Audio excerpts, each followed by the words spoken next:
অন্যের ভিডিওতে কমেন্ট করার ক্ষেত্রে অবশ্যই নিয়ম মেনে চলুন, নতুবা স্প্যাম কমেন্ট ইস্যু চলে আসবে।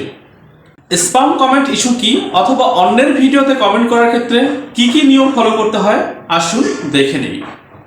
দেখুন, এই আইডিতে একটা নোটিফিকেশন চলে আসছে যেখানে লেখা আছে we removed your comment, see why. আমরা যদি এই নোটিফিকেশনটা ওপেন করি তাহলে দেখতে পাবো this goes against our community standards on spam, অর্থাৎ তাদের যে কমিউনিটি গাইডলাইন আছে তার বিপরীতে এই কমেন্টসটা চলে গেছে, যার জন্য ফেসবুক নিজেই এই কমেন্টসটা ডিলিট করে দিয়েছে। এক্ষেত্রে বোঝাই যাচ্ছে আমাদেরকে কমেন্ট করার ক্ষেত্রে অবশ্যই কিছু নিয়ম মেনে চলতে হবে। দেখুন, নিচেই লেখা আসতেছে সি রুলস, অর্থাৎ এখান থেকে আমি নিয়মগুলো দেখে নিতে পারি।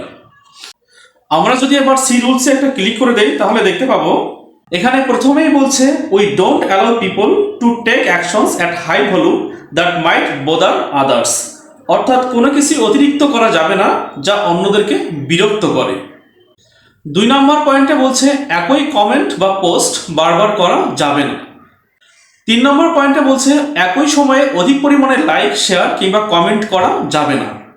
এবং 4 নম্বর পয়েন্টে বলছে যারা আপনার অপরিচিত তাদেরকে অধিক পরিমাণে মেসেজিং করা যাবে না। এবার আমরা এক ঘর পিছায় যাচ্ছি। দেখুন, এখানে নিচে লেখা আছে what you need to know, অর্থাৎ আমাকে আর কি কি জিনিসগুলো জানতে হবে।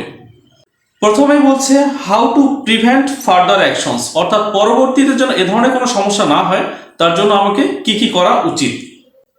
আমরা যদি এটা ওপেন করি তাহলে দেখতে পাবো এখানে ফেসবুক বলছে ব্যবহারকারীদের নিরাপত্তার জন্য তারা উন্নত প্রযুক্তি ব্যবহার করছে।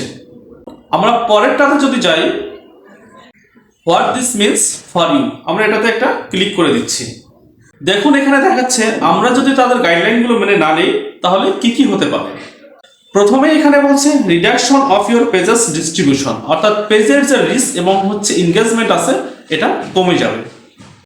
দ্বিতীয়ত এখানে বলছে রেস্ট্রিকশনস ফর পেজ অ্যাডমিনস, অর্থাৎ অ্যাডমিনকে কাজ করতে বাধাগ্রস্ত করা হবে। এবং 3 নম্বরে বলছে রিমুভাল অফ ইউর পেজ, অর্থাৎ পেজটা রিমুভ করে দিতে পারে। এবার এখান থেকে ব্যাক করে চলে যাচ্ছি। দেখুন, একদম নিচে লেখা আছে রিকোয়েস্ট রিভিউ, এটাতে যদি আমি একটা ক্লিক করি তাহলে দেখতে পাবো এখানে অনেকগুলো অপশন দেওয়া আছে, অর্থাৎ আপনি যদি মনে করেন আপনি যে কমেন্ট করছিলেন সেটা ঠিক আছে তাহলে রিভিউ করার জন্য আপনি এখান থেকে রিকোয়েস্ট করতে পারেন। আর যদি মনে করেন সত্যিই আপনি ভুল করছেন তাহলে এটা মেনে নেওয়াই ভালো। ধন্যবাদ।